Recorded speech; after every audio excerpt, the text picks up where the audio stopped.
British musician Eric Clapton released his new single Friday, and it's triggering many leftists to show their knee-jerk callousness, their ignorance, and their inverted, self-defeating philosophical disregard for the individual.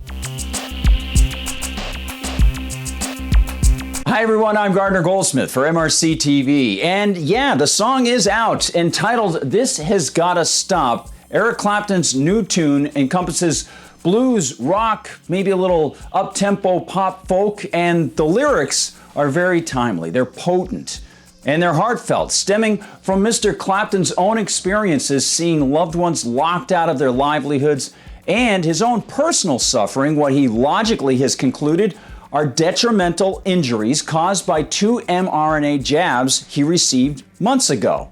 The opening verse offers Clapton's personal insight and frustration about the devastating lockdowns in the UK and elsewhere, speaking directly to the politicians who immorally claimed power over the British people to attack God-given rights that are supposed to be protected by the Magna Carta. This has gotta stop. Enough is enough. I can't take this BS any longer. It's gone far enough. You wanna claim my soul? You'll have to come and break down this door. I knew that something was going on wrong when you started laying down the law. Then Clapton offers words on his own physical hurdles. I can't move my hands. I break out in sweat. I wanna cry. Can't take it anymore.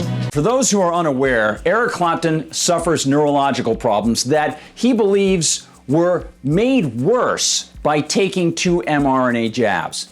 His hands can't touch hot or cold items without him feeling as if his fingers are on fire. So he often wears cotton gloves, and he had to undergo rehabilitation after he almost lost the ability to use his hands at all. Yet despite the darkness in what Clapton describes, the musical pace and tone of the song somehow remain upbeat, as if despite the suffering, Clapton knows that the political errors and the hardship can be overcome, whether they can be overcome here or in the afterlife, as the spirit finds resolution and love in the love of God. I've been around a long, long time, seen it all, and I'm used to being free. I know who I am, try to do what's right, so lock me up and throw away the key. Which appears to be close to what some leftists would like to do to him.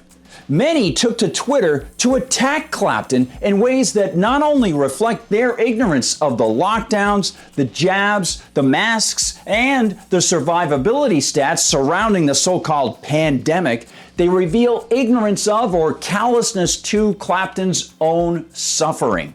A woman using the obvious and perhaps overconfident Twitter handle Outspoken could have embarrassed herself if she had the capacity to feel embarrassment by writing this. Quote, Eric Clapton, I've now laid down Sally. All your music is in the trash. Get a vaccine and stop with the BS disinformation lyricism about COVID. Of course, the fact that Clapton's already gotten what she calls a vaccine is on record, as are his terrible physical troubles. But that's just one example of the low-end ignorance and thoughtlessness on display. One of the worst came from the mind of comedian, so-called, Steve Hofstetter, referring to Clapton's loss of his young son, Connor, who in 1991 fell to his death from a window that a repairman had left open for ventilation in Connor's mom's 53rd floor apartment. Now, this is the level of human sympathy Hofstetter achieved with his comment on Twitter. Quote, Eric Clapton is anti-mask and anti-vax and just released a conspiracy-laden song promoting it. Do you think in the studio he slammed his fist on the console and said, I'll be damned if I'm the only one to lose a child? Which is not only notable for its breathtaking invective and recursive inverted sense of, I believe I'm working for the greater good, so my insincere and gross attack is perfectly justified. It mistakenly claims Eric Clapton's song is conspiracy-laden. Anyone who listens to it can hear that there's not a hint of a conspiracy theory, and even if there had been, What's wrong with hearing about such a theory and investigating it, rather than trying to dismiss and silence ideas outright? But on the positive side, while hordes on the left are spitting venom at Mr. Clapton, millions of others are cheering, and many of those included well-known Brits who've emerged as leading voices in the moral fight against lockdowns, mask mandates, mandatory jab passes, and the manipulation of information widely seen in the pop British and US press. One of them is former BBC reporter, now independent journalist Anna Breeze, whose YouTube channel took off like a rocket last year and, of course, now has been suspended, and who had the courage and kind heart to open that channel last year to dozens of Brits who provided video testimony to their own lockdown plights. Well, Anna happened to attend a recent UK rally, and she met up with the Freds, brothers Fred and Richard Fairbrass, aka the band Right Said Fred, who joined her in a critical analysis of the suppression of live music, the failure of some well-known musicians to stand for freedom of association, and a lot more. Said Anna of the musicians who haven't spoken up, if they don't feel shame and guilt, then there's not much we can do about that. At least we know we've done the right thing. To which Fred replied, We don't need to name them because the names are already, the fact that they're so invisible, that tells you all you need to know. Yeah. And we should thank people like Eric Clapton who have actually got Van the Morrison, nuts. Van Morrison, Ian Brown, Matt Hoy. We should thank these people, particularly the new Eric Clapton thing. And he's angry, and I don't blame him for being angry. And at least he's getting up and doing something. Yeah. You know, I have tremendous admiration for that, and nothing but contempt for those artists who will do pretty much anything to get the next tour. fair assessments from men who not only support freedom at rallies in England, but who also have gone international with their support of liberty by recently appearing on the radio program and podcast of one of the best and most respected free market economists and historians in the world, Tom Woods. Like Clapton, like Morrison, like Brown, like Hoy, like the Reverend Horton Heat and Morrissey, and a lot of others I probably can't even name. The Freds are musicians who understand the primacy of the individual and the moral foundation of free will on which peace and love are based. It's a great gift to acquire even more respect for people after getting to know them better in a situation like this or hearing them with Tom Woods. And thanks to Clapton's new song, we get more positive takeaways.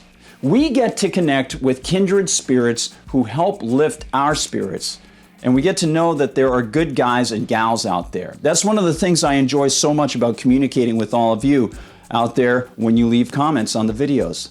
You know, we don't have to suffer the political shrapnel of bomb throwers like Hofstadter, because all over the world, we're discovering people of good nature and integrity. There are people who are on the ground with Anna Breeze, who support Eric Clapton, Van Morrison, Brown, Hoy, other freedom-minded musicians, economists like Woods, and even legendary researcher James Corbett, who's based in Japan. All over the world, people are coming out. And in fact, they're connecting. The Freds mentioned James Corbett in their conversation with Tom Woods. You know, each time a guy like Eric Clapton stands up, we can see who stands with him and who would stand against free will and peace. And we can recall the final verse of Clapton's terrific new song and know that this fight isn't about us at all. Thinking of my kids, what's left for them, and then what's coming down the road. The light in the tunnel could be the southbound train.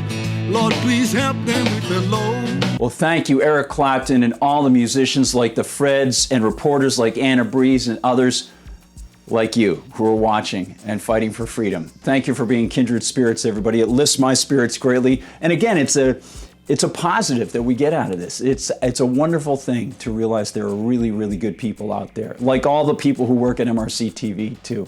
Hey, if you get the opportunity, and that's not an intentional segue, I really want to mention how much I appreciate everybody at MRC-TV. They're awesome.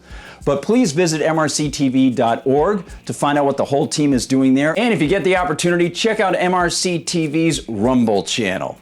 See you over there. For MRC-TV, I'm Gardner Goldsmith.